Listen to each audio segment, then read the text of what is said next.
మన ప్రభువైన యేసుక్రీస్తు పరిశుద్ధ నామములో ఈ పాడ్కాస్ట్ ద్వారా వాక్యం వింటున్న ప్రతి వారికి నా హృదయపూర్వకమైనటువంటి వందనాలు. దేవుడు మిమ్మల్ని దీవించునుగాక. మత్తయి సువార్త 17వ అధ్యాయము 20వ వచనం మధ్యలో మాట, మీకు ఆవగింజంత విశ్వాసం ఉండిన ఎడల ఈ కొండను చూచి ఇక్కడ నుండి అక్కడకు పొమ్మనగానే అది పోవును. చదివినటువంటి వాక్య భాగంలో ప్రభు తన శిష్యులకు తెలియచేసినటువంటి మాట, బలహీనమైనటువంటి ఒక కుమారుని ఆ తండ్రి స్వస్థత నిమిత్తం ప్రభు చెంతకు తీసుకుని వచ్చినప్పుడు ప్రభు వారి యొద్ద లేకపోవడం చేత శిష్యులు ఆ కుమారుడి నిమిత్తం ప్రార్థించినప్పుడు ఆ కుమారుడిలో ఎటువంటి స్వస్థత కలగకపోగా అతను మరింత యాతన పడుచు ఉన్నాడు. అది చూసినటువంటి తండ్రి, ఇక మీరు ప్రార్థించుట చాలించండి, నేనిక నా కుమారుని తీసుకుని వెళ్తాను, మీరు మరింత నా కుమారుని ఇబ్బంది పెడుతున్నారు అని తన కుమారుని తీసుకుని వెళుతూ ఉండగా ప్రభు అతనికి ఎదురుపడ్డారు. ఆ సందర్భంలో ప్రభు తన శిష్యులను చూచి, అవిశ్వాసులారా, విశ్వాసము లేని మూర్ఖతరము వారులారా అని వారిని గద్దించి ఆ తండ్రిని పిలిచి అతని కుమారుని దగ్గరకు పిలిచి అతనిలో ఉన్నటువంటి అపవిత్రాత్మను గద్దింపగా ఆ ఆత్మ అతన్ని విడిచి వెడలిపోయింది. ఆ కుమారుడు ఆరోగ్యవంతముగా నిలిచి ఉన్నాడు. ఈ సన్నివేశమంతా అయిపోయిన పిమ్మట ప్రభువు ఏకాంతంగా ఉన్న సమయంలో శిష్యులు ఆయన యొద్దకు వచ్చి, బోధకుడా, మేమెందుకని ఆ దురాత్మను, ఆ అపవిత్రాత్మను వదిలించలేకపోయాము, మేమెందుకని ఆ వ్యక్తికి స్వస్థత కలుగునట్లుగా చేయలేకపోయాము అని ప్రభువుని అడిగినప్పుడు ప్రభువు వారితో సెలవిస్తున్నటువంటి మాట, మీకు విశ్వాసము లేకపోవట చేతయే. మీకు నిజముగా విశ్వాసం ఉంటే, ఆవగింజంత విశ్వాసం మీకు ఉన్నట్లయితే ఈ కొండ ఇక్కడ నుండి అక్కడ పడవలను, అక్కడికి పోవలను అని మీరు ఆజ్ఞాపించిన వెంటనే ఆ కొండ మీ మాటకు లోబడుతుంది. అది ఆ విధంగా జరుగుతుంది అని ప్రభు వారికి సెలవిచ్చారు. మరియు మనం లూకాసు సువార్త 17వ అధ్యాయము 6వ వచనంలో చూస్తాం, ప్రభువు, మీరు ఆవగింజంత విశ్వాసము గలవారైతే ఈ కంబలి చెట్టును చూచి నీవు వేళ్లతో కూడా పెకిలింపబడి సముద్రములో నాటబడుమని చెప్పునప్పుడు అది మీకు లోబడును. ఇక్కడ ప్రభు మరలా తెలియచేసినటువంటి మాట, మీకు ఆవగింజంత విశ్వాసం ఉంటే ఈ కంబలి చెట్టు వేళ్లతో సహా పెకిలింపబడి సముద్రంలో పడాలి అని మీరు ఆజ్ఞాపిస్తే అది మీ మాటకు లోబడుతుంది. మీకు అసాధ్యమైనది ఏదీ ఉండదు అని ప్రభు ఆనాడు శిష్యులకు తెలియచేసినటువంటి మాటను నేడు మనకును తెలియచేస్తున్నారు. నేటి వాక్యం ఉంటున్నటువంటి నా ప్రియ సహోదరులారా, మనం ప్రార్థించినప్పుడు ఎందుకని పొందుకోలేకపోతున్నాం, మనం వేడుకున్నప్పుడు దానిని ఎందుకని పొందుకోలేకపోతున్నాం, మనం మొర్రపెట్టినప్పుడు దానికి సమాధానం ఎందుకని పొందుకోలేకపోతున్నామో అని చూసినట్లయితే విశ్వాసం లేకపోవట చేతయే అని వాక్యం మనకు తేటగా సెలవిస్తుంది. అందుకే మార్కు సువార్త 11వ అధ్యాయం 24లో ప్రభు ఒక మాట చెప్తారు, అందుచేత ప్రార్థన చేయనప్పుడు మీరు అడుగుచున్న వాటి నెలలను పొందియున్నామని నమ్ముడి, అప్పుడు అవి మీకు కలుగునని మీతో చెప్పుచున్నాను. మనం ఏదైతే అడుగుతున్నామో, ఏదైతే వేడుకుంటున్నామో, దేని నిమిత్తమైతే ప్రార్థిస్తున్నామో, మొర్ర పెడుతున్నామో అది మనం పొందియున్నామో అన్నటువంటి విశ్వాసం మనలో ఉండాలని ప్రభు సెలవిస్తున్నారు. ఇక్కడ మనం గమనించినట్లయితే మీరు విశ్వాసముతో, ఆవగింజంత విశ్వాసముతో మీరు ప్రార్థించినప్పుడు అదే విశ్వాసం మీ ఎదుట కొండలను సైతం పారిపోయినట్లుగా చేస్తుంది, బలమైన చెట్లు సైతం పెక్కిలింపబడినట్లుగా చేస్తుంది అని పరిశుద్ధాత్మ తేటగా సెలవిస్తున్నారు. నేటి వాక్యం ఉంటున్నటువంటి నా ప్రియ సహోదరులారా, ఏ విషయాల్లో మనం ప్రార్థిస్తూ ఉన్నాం, ఏ విషయాన్ని గురించి మొరపెడుతూ ఉన్నాం, అయితే దానికి అన్వయించవలసినటువంటి విషయం ఏదనగా ఆ ప్రార్థనలో, ఆ మొర్రలో, ఆ విజ్ఞాపనలో మనకు ఉండవలసినదల్లా విశ్వాసము. దేవునికి కూడా విశ్వాసం ఉన్నవారే కావాలని కోరుకుంటున్నారు. విశ్వాసం లేనివాడు ఆయనకు ఇష్టడుగా ఉండనేరడు.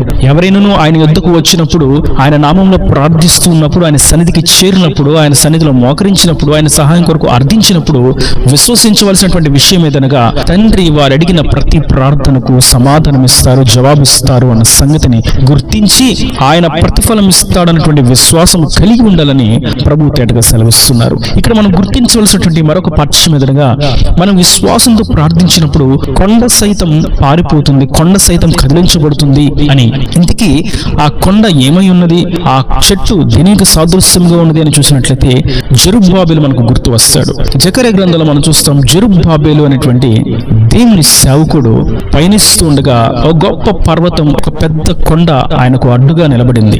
అతనిని కదలనివ్వకుండా, ముందుకు వెళ్ళనివ్వకుండా, సాగనివ్వకుండా అడ్డముగా నిలబడినప్పుడు దూత వచ్చి ఆ పర్వతం ఎదురుగా నిలబడి, ఓ గొప్ప పర్వతమా, జెరుబ్బాబెలు ఎదుట నిలబడుటకు నీవు ఎంత మాత్రపు దానవు, చదును భూమి వగదువు కాక అని పలుకగానే ఆ కొండ చదునుగా మార్చబడిపోయింది. ఆ సేవకుని మార్గమునకు ఆటంకం తొలగిపోయినది.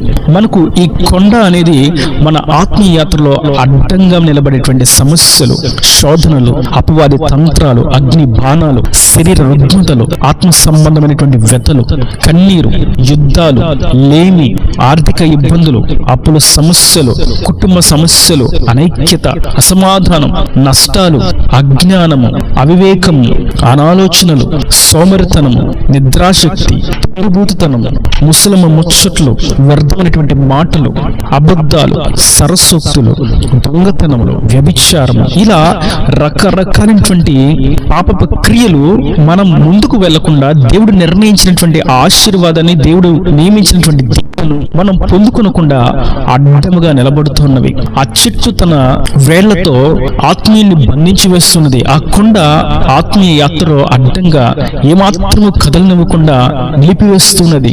అయితే ఒకటి వాస్తవం, నిజముగా ఆయనను ఆశ్రయించి ఆయన సహాయమును కోరుకొని విశ్వాసముతో చిన్న ప్రార్థన చేసినప్పుడు, విశ్వాసముతో ఆ సమస్యను గద్దించినప్పుడు అది మన ఎద్దు నుండి పారిపోతుంది. అందుకే పరిశుద్ధుడు మన కొరకు రాయించి ఉంచారు. యాకోబు పత్రికలో చూస్తాం, అపవాదిని ఎదురించుడి, అప్పుడు వాడి ఎదురు నుండి పారిపోవును. అవును, మన ఎదుట ఉన్నటువంటి ఆ కొండను మనం గద్దించాలి. మన ఎదుట ఉన్నటువంటి ఆ సమస్యకు మనం ఆజ్ఞ ఇవ్వాలి.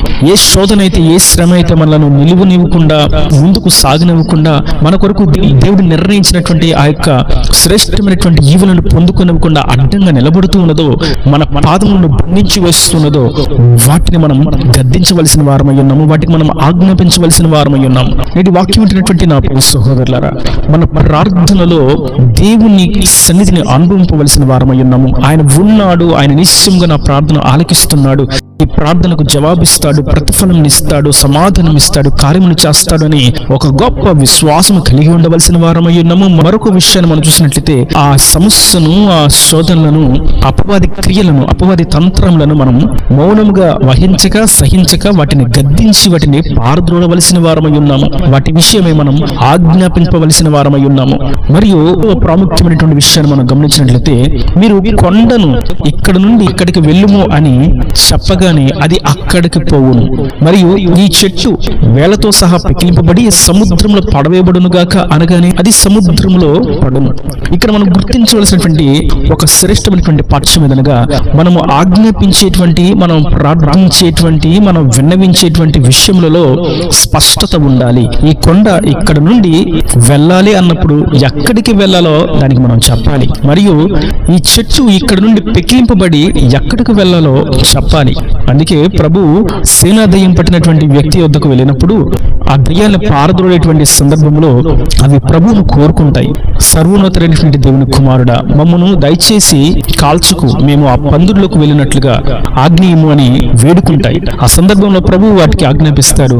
అవి ఆ మనిషిని విడిచి పందులలోకి ప్రవేశిస్తాయి. అక్కడ మనం గుర్తించవలసినటువంటి పాఠ్యం ఏదనగా, ఆ సమస్యను, ఆ శోధనను, ఆ స్థితిగతిని, ఆ అపవాది తంత్రములను ప్రభు గద్దించినప్పుడు అవి ఎక్కడికి వెళ్ళాలో వాటికి తెలియచేశాడు. నేడు మనం సైతం మన సమస్యలలో మనం స్పష్టమైనటువంటి ప్రార్థన చేయవలసిన వారమై ఉన్నాము. చదువును, ఉన్నతమైనటువంటి చదువులు చదవాలి అని ప్రార్థించినప్పుడు ఎటువంటి చదువు చదవాలి, ఎక్కడ చదవాలి అనేటువంటి స్పష్టత మనకు ఉండాలి. ఉద్యోగం కావాలి ప్రభు అని ప్రార్థించినప్పుడు ఏ ఉద్యోగం కావాలి, ఎక్కడ కావాలి, ఎంత జీతం కావాలి అనేటువంటి విషయాన్ని స్పష్టంగా మనం ఆయనతో విన్నవించవలసిన వారమై ఉన్నాము. మరియు వ్యాపారం ప్రారంభించాలి అన్నప్పుడు ఎటువంటి వ్యాపారాన్ని ప్రారంభించాలి, ఎక్కడ ప్రారంభించాలి అనేటువంటి స్పష్టత మనకు ఉండవలసినదై ఉన్నది.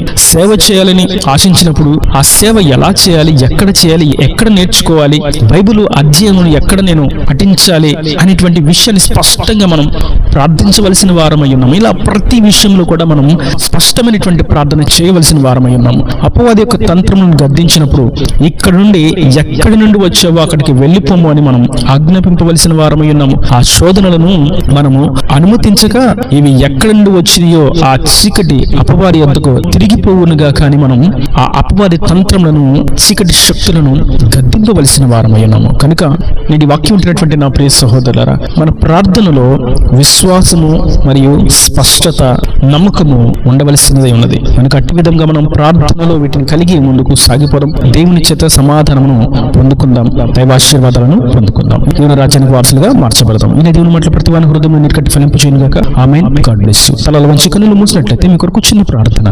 ప్రేమ స్వరూపీకరణ కటాక్షముల నా తండ్రి, నా ప్రభు, ఈ వాక్యాన్ని ప్రతి వారిని మీ నిండాలుగా దీవించండి. విశ్వాసంతో ప్రార్థించేటువంటి ప్రార్థన సమాధానం తీసుకొస్తుందని విశ్వాసంతోనూ మరియు స్పష్టమైనటువంటి ప్రార్థనతోనూ మీ ద్వారా కార్యములను పొందుకోవచ్చు అని మీరు సెలవిచ్చినటువంటి నీ అమూల్యమైన వాక్యాన్ని బట్టి మీకు స్తుతిని. వాక్యాన్ని ప్రతి వారు మీ నిండాలుగా దీవించి ఆశీర్వదించండి. వారి ప్రతి అవసరం అక్కరను నీ మహిమను తెచ్చింది రాహుల రాజ్యాన్ని సిద్ధపరచమని యేసు పరిశుద్ధ నామమున ప్రార్థించి వేడుకుంటున్నాను తండ్రి. ఆమేన్. ఆమేన్.